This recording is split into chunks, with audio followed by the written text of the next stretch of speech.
Welcome to the Man of God podcast. My name is Casey Wilson.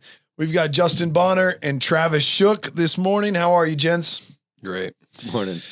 We are wrapping up. We said we'd not do these series, but this was just too good. We ended up talking about the unique differences between young boys and young girls and how a father should navigate raising them according to the nature that God has put in them. Right? They have unique qualities and they have unique characteristics, but more than that, they have unique responsibilities in life that God has bestowed upon them that they're going to carry in life. And so, early on, Justin's had this analogy in his head that he's carried with him for a long time as a father, with his little children, that boys are like rocks and girls are like flowers. And that's not, an absolute reality. It's just helpful when it comes to understanding how you want to train and teach and guide and ultimately create the character of your son and your daughter.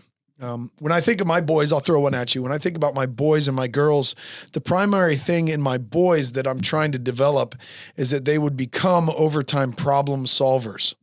I mean, as a man, I think that is, as I speak to older men, as I speak to the kind of men around me that did well in life, ultimately the thing they learned was how to solve problems. And I don't just mean, like construction problems. I mean, just problems in life, right?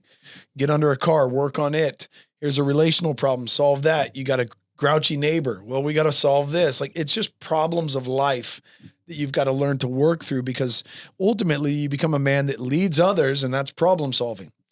And when it comes to ladies, when it comes to your girls, there's a sense to where a woman needs to learn, a young lady needs to learn how to make an environment beautiful or lovely. She compliments, right?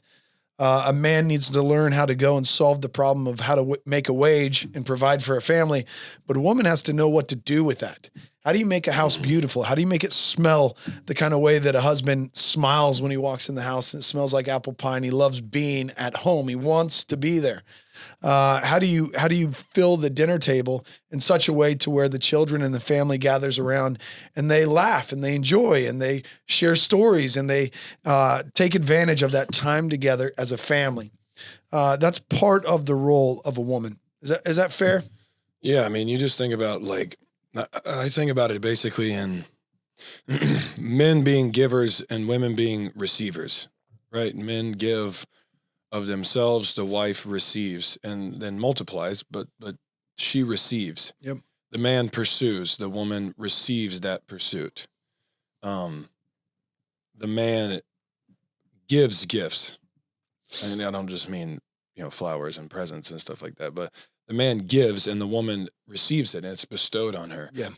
And so when you think about even still that analogy of the rocks versus the flowers, they produce. The rock is used, right? It's used as a weight. It's used as a wedge. It's used to hold up a building. It's used for something.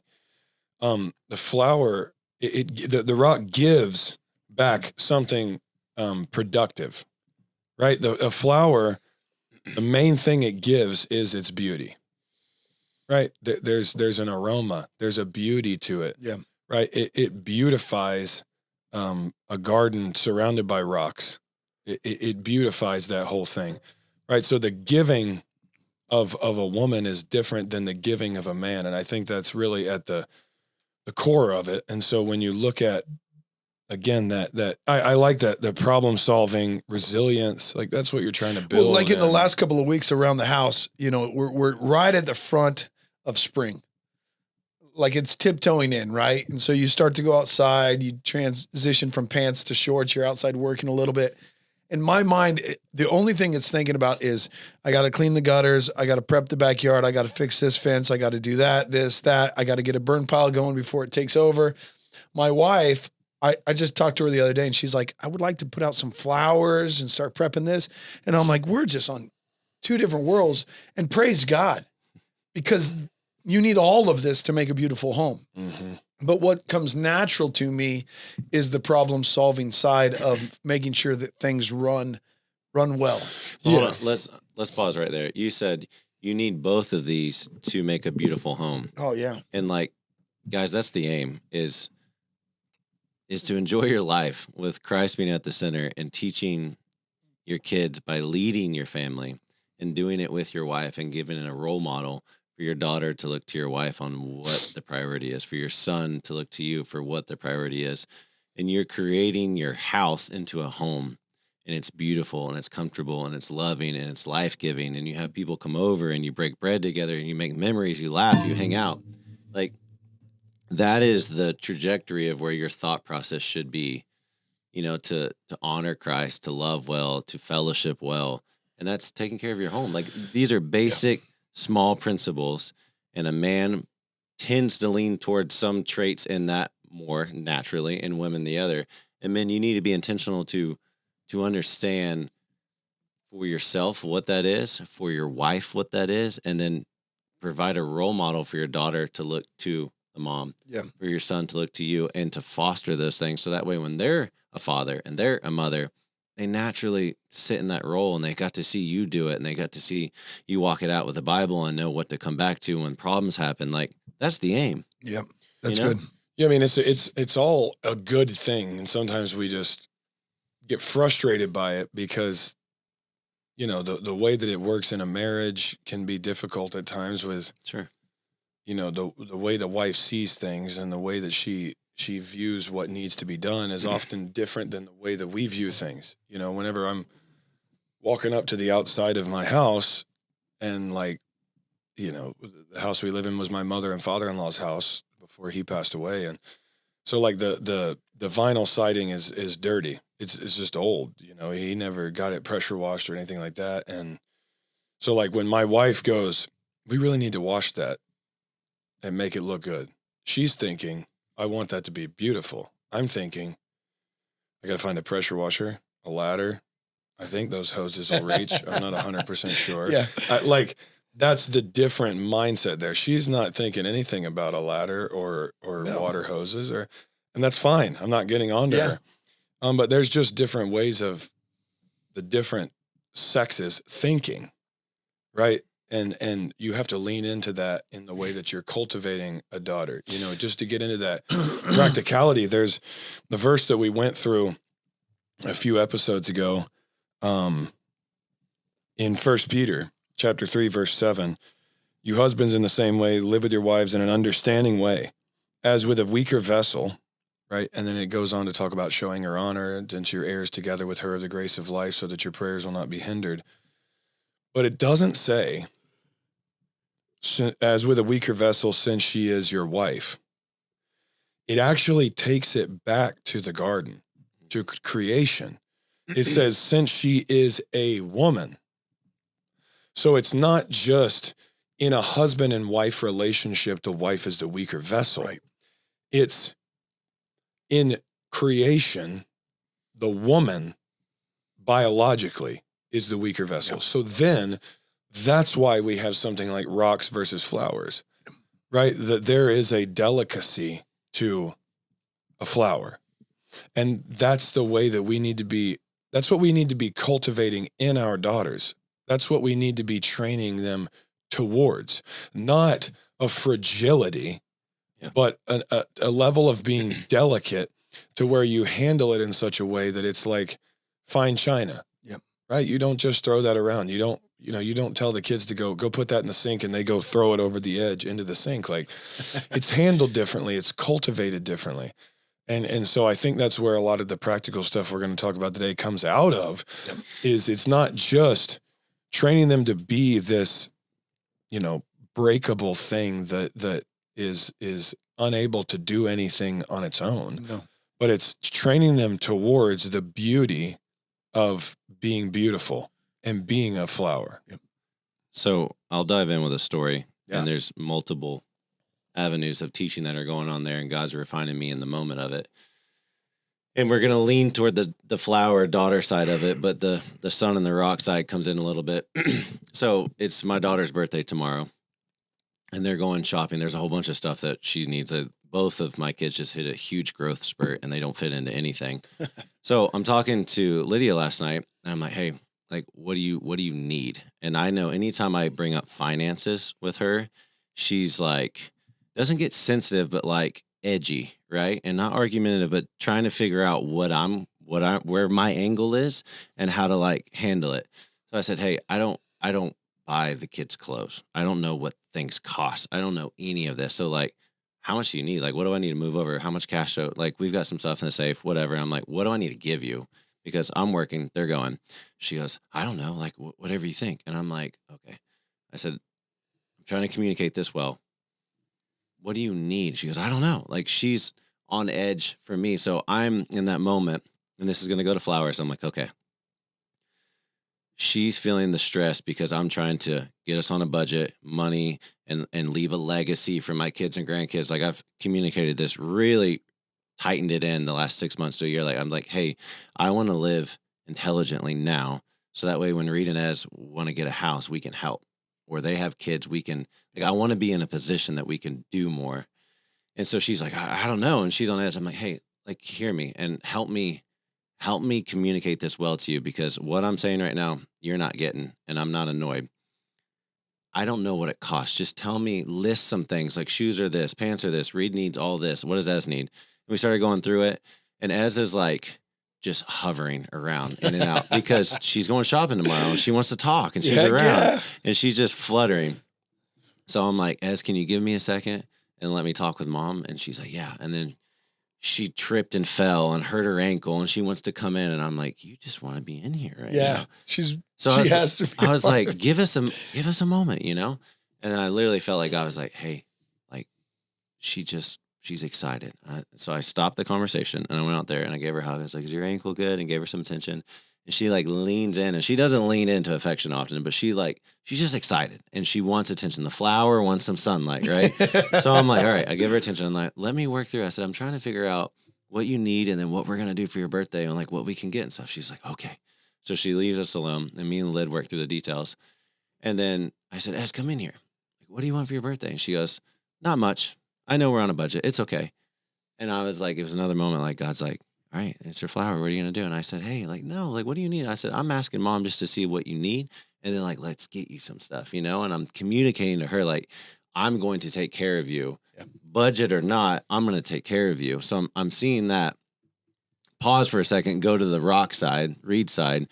Reed is every time like he's broke his clutch on his dirt bike 17 times.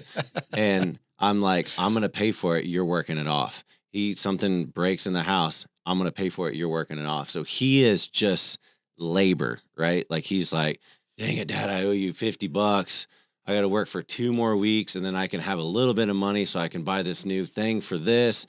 And I'm teaching him that.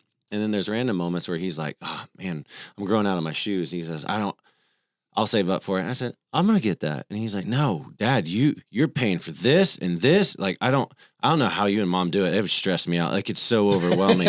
You toilet paper and toothpaste and he's listening to everything. And I'm like, okay, he's feeling the weight. That's good. So as a rock, I'm like, hey, no, that's good. That's what I'm supposed to do. But I want you to understand now under my roof what you're going to do one day. And he'll look at Ez. He goes, what's she? I said, because she's going to be a wife one day. It's different. Her husband is supposed to do what I'm doing. And you can tell he's like, whoa. So guys, in one conversation with my wife, I messed up 4 or 5 times, but God's like, hey, notice how to talk to your wife as like she's a flower and communicate well. So she's not trying to take the burden off of you and put it on herself. So I did that. And then the younger flower is hovering around trying to be in it. So I brought her in and explained it while the rock's out there just being grumpy. And I'm bringing being what he does and explaining to him the weightiness of a man. So this is, I mean, if you have eyes to see and ask God to show you, this will be every day, all day for you as a father and a husband. Yes. Mm-hmm. But all the time. But the culture that we live in, and I'll just put this out there. We talked about this for a moment. Everything around us is actually trying to get our children to somehow get beyond that to the point that all they're thinking about is their career and what they're supposed to do and what they're going to achieve and how to make money. And it's like the true calling. When you look at the Bible and what it means by your calling, it is far more grassroots character issues and role responsibilities than it is necessarily the task or the job that you're going to attend to. It really is. And so becoming a formidable young male or female is our primary responsibility as parents. And your concern is to make sure that Esri, as a young woman, picks up on this idea that her job is to make something beautiful and lovely. Yeah. And that Reed needs to be a part of solving problems and building and creating and providing. And if those things happen in their life at a young age, if they realize this is what God has called me to do, then they can figure out how we're going to do that. Yeah, those principles apply into everything. But if you jump beyond that, like life gets very, very difficult, right? I come on, my poor mom, she went through a number of divorces. I won't get into details, but I watched her have to, at times, shoulder the responsibilities of provision and protection and so many other things. And you just go, you know what? There's a distortion to the family immediately when sin enters and breakdown happens immediately, right? And all of that, when you begin to talk about the way that God created us, it begins to heal those problems. And it will prepare us to live a much happier, much healthier, much more godly and successful life for the future. Yeah, that inherent in the design of human beings is being a husband and a wife and being a father and being a mother. Like all of that is just coded in to being a human being. Right? Like this waiting for 30 years to get married thing. I understand that there's some extreme circumstances. Stuff happens. But we don't major on the extreme circumstances. Yeah. We talk about how it should be generally. Yeah. That's the design of God. Yeah. Like that's the way it's supposed to happen. Yeah. The two become one flesh, and it's a picture of the gospel. And out of that union proceeds more image bearers of God who are to go and do the same thing. And so raising your kids in that direction rather than, there's like that, what is God's will for my life? Like that's basically what kids are asking when they're thinking all the time. What am I going to do when I get older? School is like, well, let's talk about career day. Let's talk about all this, but none of them are ever. Have you ever seen a stay-at-home mom show up for career day? No. To talk about making bread Or just talk about teaching their kids or just how to make a grocery list and all this. This is what I do in a day. Gosh, that's so invaluable. You know what I mean? Oh my gosh. All those kids would be like, I was going to be a YouTuber or something like that. And it's like, no, don't ask what's God's will for your life. Look in the Bible and ask, what is God's will? Yeah. And he'll show you what you should do. Yeah. Family does not fall apart because the husband was a carpenter and not a mechanic. Like that's not why divorce happens. No, it's because he wasn't a husband and father. Exactly. Yeah. And so the breakdown, the pain that we're seeing in our culture, that's what we're trying to deal with. That's what we want to actually nurture. And what'll happen is that you'll actually your sons and your daughters and the other men and women around you, if you're actually pouring into other people's lives, they will start to choose a career because they're walking in God's will of wanting to be the best husbands, wives, fathers, and mothers they can be, and they'll choose a career that complements that. Yeah. It doesn't supersede that. That's good. Because so many people's careers go over the calling to being a spouse and a parent. And so then those things get put on the back burner for later on in life, or maybe not at all. Yeah. Because those would jeopardize the career when in reality that's completely inverted. And that career should be subservient to your calling primarily to be a Christian husband or wife and father and mother. And are you raising your kids towards that? Yeah. Or is it just behavior modification to get them through school comfortably so they can then go out into the world? And so the focal point is backwards. It's career and money and not what God's called us to do, for sure. And that's the responsibility on that, and to understand the magnitude of that. And this is what's crucial, guys. As a leader and as the head, you're responsible for knowing each role. Yep. Like you have to know inside and out what God has called a man to do and be, and how to do that, which should be more natural because you're doing it. And you should understand how God made women and why he did that. And to come home and see your wife, like I've come home multiple times and Lid's doing all the things, right? She's cooking, she's cleaning. And Ez will come home from school and Lid's like, let's just let her breathe for a second. You know, she just got off work essentially. And I'm like, all right, that's fine. But we need to bring her in so she's cooking with you. She's cleaning with you. She's understanding how to love and manage this and why you do it and how you're not grumpy why you do it and not resentful. Like, you need to have those conversations. So men, it's up to you to lead your wife to help her to lead the younger flower, right? So older women teach younger women of the faith, but you're the head that's leading them through that. Yeah, that's what's so critical is getting your wife involved in this, because so many guys will start to feel the weight on their shoulders when they start to understand what it is to be a biblical man. And rightfully so. There is a weight to it. Like the semi does feel the weight when the trailer gets hooked up, but in the end it does drive straighter, right? Whenever it's carrying that load. And so we as men often, though, we will start to get a little bit twitchy when we start hearing all this stuff that is on us, and we'll be very quick to not bring our wife in on that. On the flip side, we can be unwise, and every new thing that we think or find out, we're telling our wife every single day, and she's going, "What are you? You know what I mean? What do you do?" My wife was walking with me through my entire journey into becoming a Calvinist, and she was like, "What?" And I'm like, "All right, I'm going to go meditate on this for a few months, and I'll come back to you and give you the Cliff Notes."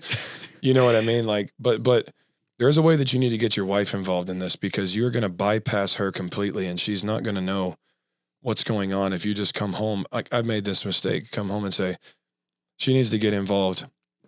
You need to get Ashley, my daughter, involved in the stuff you're doing. You need to get, because this is what we're training her for. I heard I heard a couple of people talking about that, and I think that would be good for us. Boom, done. Me, I'm like, okay, it's done. Go off. Bring it up again another time, and it's like, well, why are you? Pretty much what she's hearing is, you saw some other women that seem to be doing a bang up job, so you want me to start doing that too? I'm like, no, gosh, no, that's not what I'm saying at all. You know. But those things totally miss. And so when bringing your wife along in that is actually just having conversation, because my wife's putting on a fitted sheet the other night, and it's annoying. I hate it. I'd sleep without sheets. I hate those things. You know, I'm 6'3". I kick them off all the time. And she's doing it. I said, "Hey, I'm going to take the boys and go walk the dogs. Why don't you have her help you?" And she was like, "No, this is hard enough already. I don't need her make it. She's going to sit on the bed." And and I was like, I start getting, well, you need to bring her in and get her involved. And then we have to have this whole conversation about it. And by the end, it got to the point in a good way where it was, honey, we have to be okay with things not being done well, and not being done timely, and not being done the way that we would do them if we were doing them alone. Dude, that is tough. In order to bring them in, that is almost impossible to break in somebody. For men too. Like, I could get this wrench and undo this bolt in 5 seconds, or 2 minutes, where I have to tell you which one, and you ask dumb questions because you don't know. It's not really a dumb question, but I'm like, I got other things to do other than keep tightening this bolt. But you seem to think this is what we're going to be doing for the rest of the day. I have to surrender the tyranny of the urgent, as they say, and say, okay, God, you put me here for this. Let me take an extra minute. Encourage my wife to be okay. When I come home, I am not upset that the house is not put together perfectly, because you have been taking my daughter along with you in everything that you're doing. I let my daughter get the little scrubber thing and get the dog hair off the couch. And as soon as I give her a high five, I said, "Good job, baby. You did great." She walks in the other room. I do the whole friggin' thing again, because she did it terribly. But all the time she's like, I can help you. And my knee jerk is always, "No, I got it, baby. Thank you. I really appreciate you asking." That's not going to do it. Yeah. That's not going to do it. That's not going to cut it in the long term, because you're not forming her. I mean, right? Picture, that's huge. And guys, I want you to really hear what he's saying he led his wife along the way in that, not only telling her, but doing it with her, explaining, "Hey, I know that you're crunched on time and you have all this list to do, and we have company coming over and you're doing dishes, and she's going to slow it down. But like, this is parenting. This is discipleship. This is kids being a blessing and maturing me to not be a selfish, entitled douchebag, and to take the time to love on them and bring them up in understanding the Lord, you know?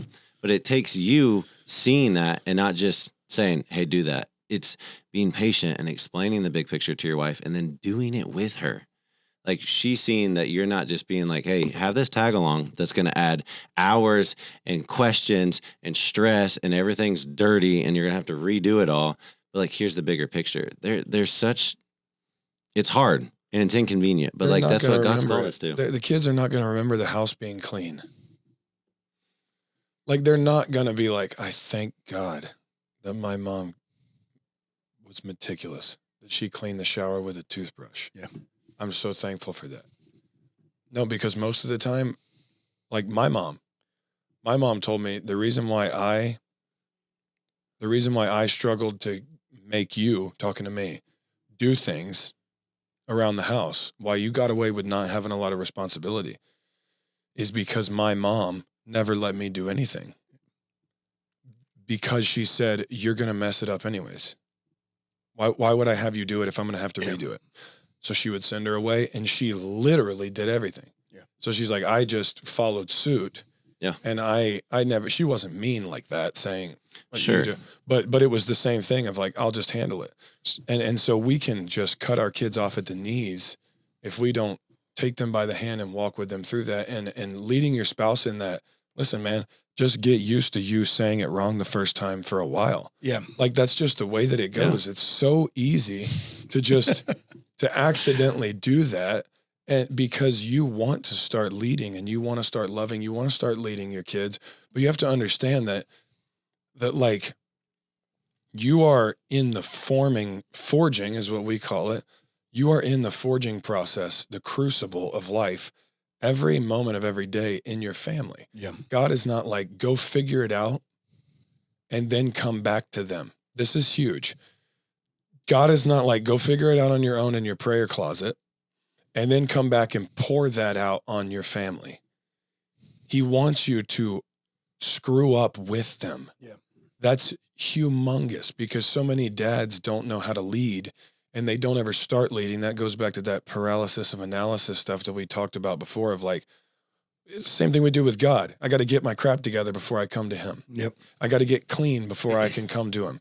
And it's like, God's going, you are in a forging time with your family where the best thing they can see is you succeed and fail on the same day in the same sentence in real time and do it with you.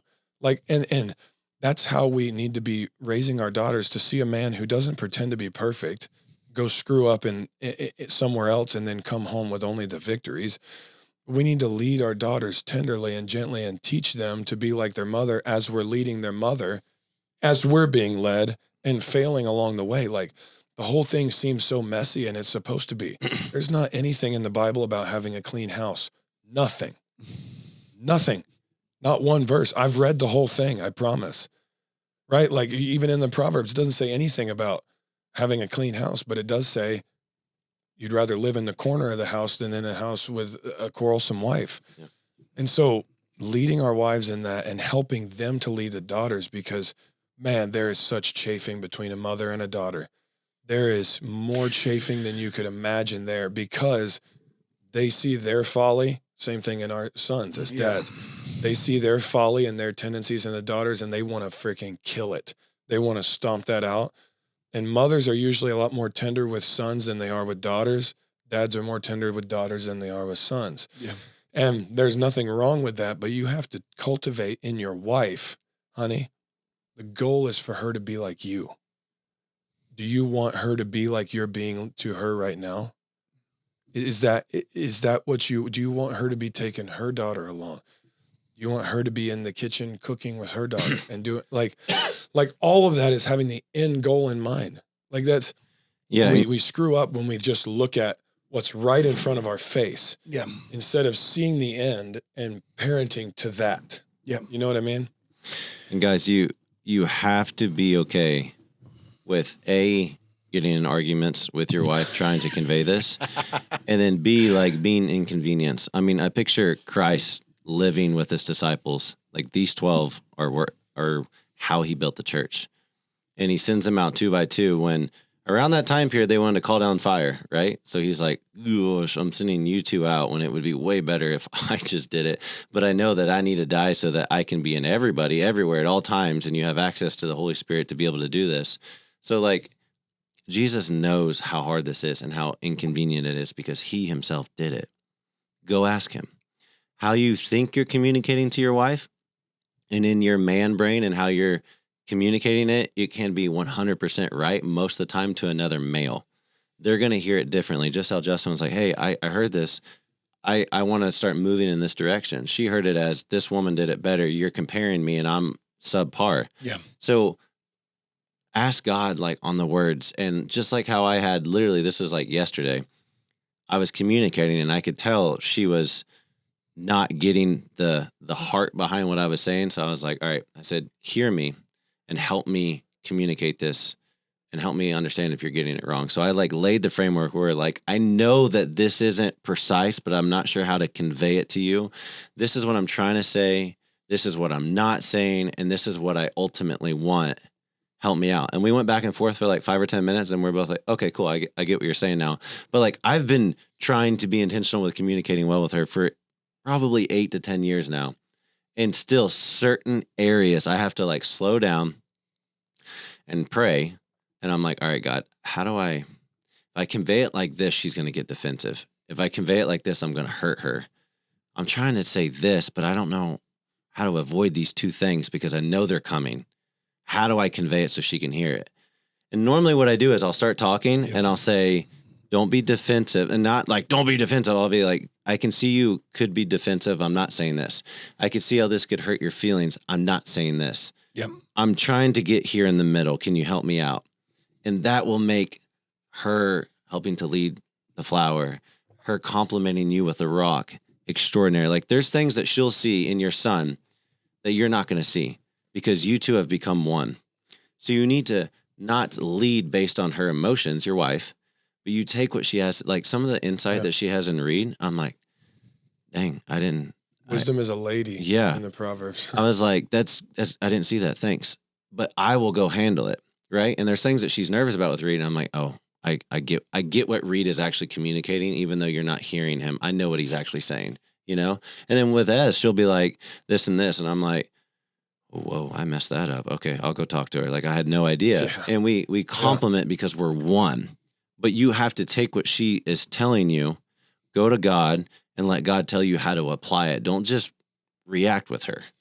Is it fair to say, gentlemen, that when the family dynamic breaks down, the default is to lean into some of the more male-centered qualities and survive Sure. for both men and women? Yeah. What do you mean? When a family goes through divorce or hardship, in order to survive, in order to pay the bills and put food on the table, women have to put on some of the masculine characteristics that God has called us to carry. Mm-hmm. Right? I mean, that's survival first. You survive before you can make something beautiful, right? And so ultimately, because of sin and because of the failures in society and what happens in the home, what we end up losing is often the beautiful nature of life, the beautiful flavors of life. Yeah, when that void is there, you're going to start to take it on, right? That's why there's so many unmarriable women. That's my point. There's a lot of unmarriable women because they have taken on, by reason of the way they've lived or their life situation, they've taken on both values. roles. And a man finds it hard to get in there because he's like, well, you're kind of like me. You're filling my void. Yeah, you got to release some of that. And I was just thinking, as a last thought for me, the goal of all of this and what Travis is saying about running to Christ in these situations and being able to live like an amphibian, living out of water and in water. We have to be able to live with God and with man. We have to be able to live in 2 places at once. That's how Christ was. I only speak and I only do what the Father tells me. How did he do that when he's just living? Well, it's because he was with God and with man. Abraham could see the promise and he could see the desert. We have to be able to be with God and be with other people. That's very hard. Yep. And so cultivating an awareness of God and Christ in every situation, that's what the Holy Spirit's job is. The Holy Spirit's entire job is to share in his own elevation of Christ. The Holy Spirit does not want himself to be made much of. He wants to make much of Jesus. It's the point of spiritual gifts. That's the point of all of it. And what Travis is saying is, if you are running to Christ in that situation, you're now getting Christ's perspective, and you are being like Christ in that moment, not perfectly.